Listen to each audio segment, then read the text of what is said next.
Hey everyone, I'm Parris from EnglishClass101.com. In this video, we're talking about how to ask and give directions. Let's start. To the left, to the left. The first phrase is, where is the? Where is the? For example, you can ask, where is the bank? This can be used to ask for a general location or detailed directions. Don't be surprised if you only receive basic information. For example, next to the grocery store. The next phrase is, I need to go to the. I need to go to the.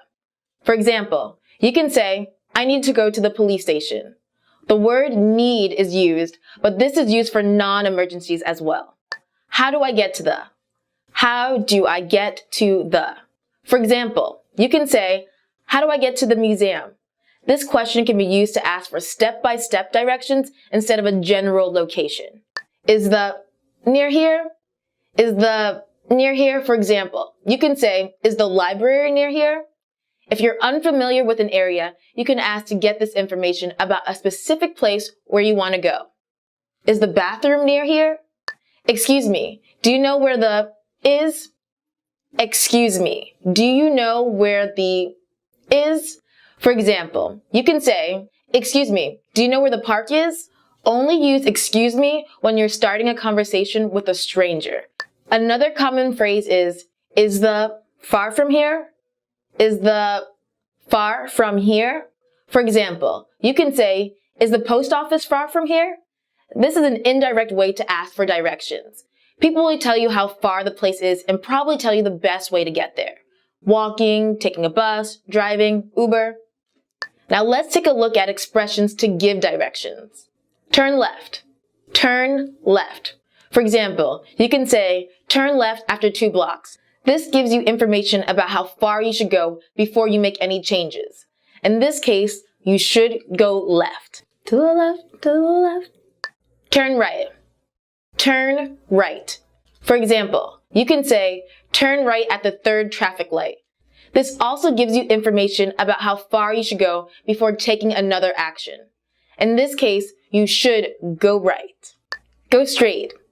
Go straight. This simply tells you to go in one direction. It also implies that if you keep going straight, that you will eventually find what you're looking for. Go past. Go past. For example, you can say, go past the church. A landmark is just an easily noticeable place, for example, a movie, theater, restaurant, at the corner of. At the corner of. For example, you can say, it's at the corner of. This means that a place is located at the corner where 2 streets meet. In front of. In front of.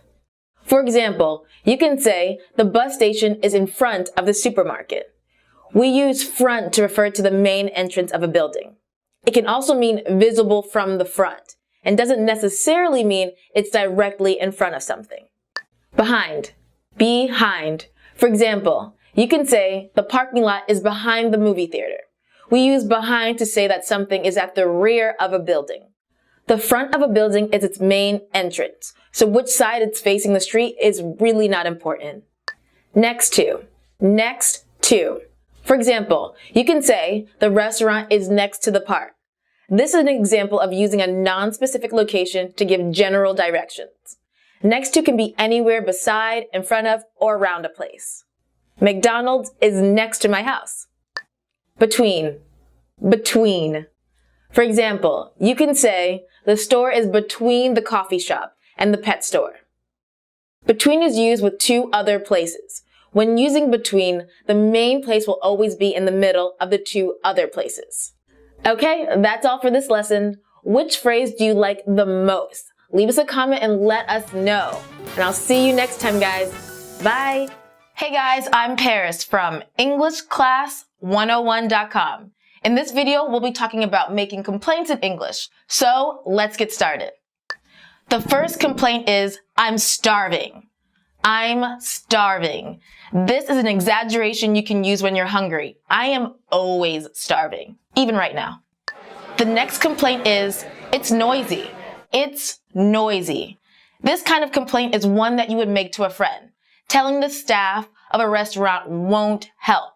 since they can't tell people to be quiet. I hate when it's noisy in restaurants. Save that for another time. Then we have, it's hot. It's hot. This can be used to talk about the weather or the temperature of a room. You can add a request like, can you turn on the air conditioner? I am never hot, so I like that. The next complaint is, it's cold. It's cold. This can be used to talk about the weather or the temperature of a room. You can add a request like, can you turn on the heater? I always make this request because it's always too cold everywhere. Everywhere. It's too expensive. It's too expensive. Even if you have enough money to buy something, it may be more money than you want to spend. It would probably be considered rude to say this to someone who works at a store. But I always think, okay, I'm in Gucci, it's way too expensive. Another common complaint is, I'm tired. I'm tired.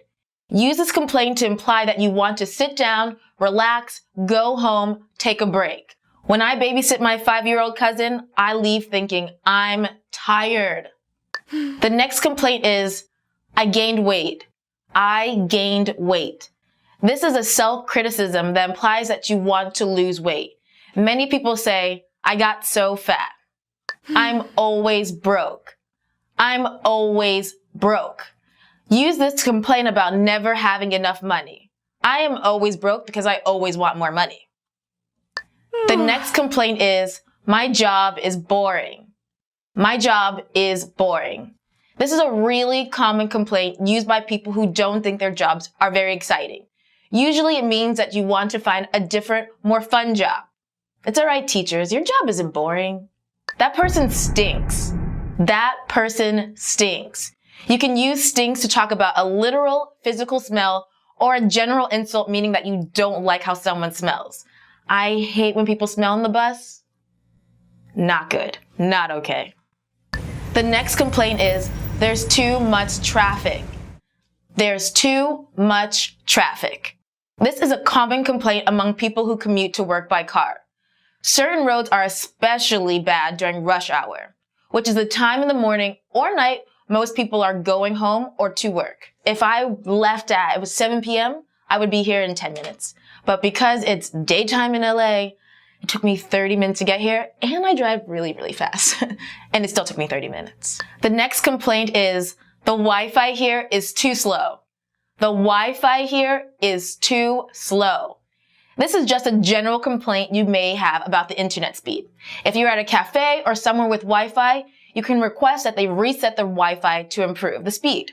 If you're having a party and you're having friends over and your Wi-Fi is too slow, you might as well end that party now. No Wi-Fi, no party. My boss is annoying. My boss is annoying. Annoying can be used to mean that someone does things that you don't like or they ask you to do things that you don't like. Either way, an annoying boss is a bad experience. I am very familiar with this. Hey Parris, grab me coffee. Hey Parris, check my emails. My boss is annoying. But don't tell him I said that. The pay is too low. The pay is too low. You can use this to complain about how much you make or to reject a job offer because it doesn't pay enough. I'm a surgeon. The pay is too low. I don't like it. I don't like it. This is a very general complaint that can be used for almost anything. What don't I like? Posting 1,000 selfies on Instagram. I don't like it. Okay, that's it for this lesson. Which complaint do you like more? Leave us a comment and let me know. And we'll see you next time. Bye-bye. You just got a text message.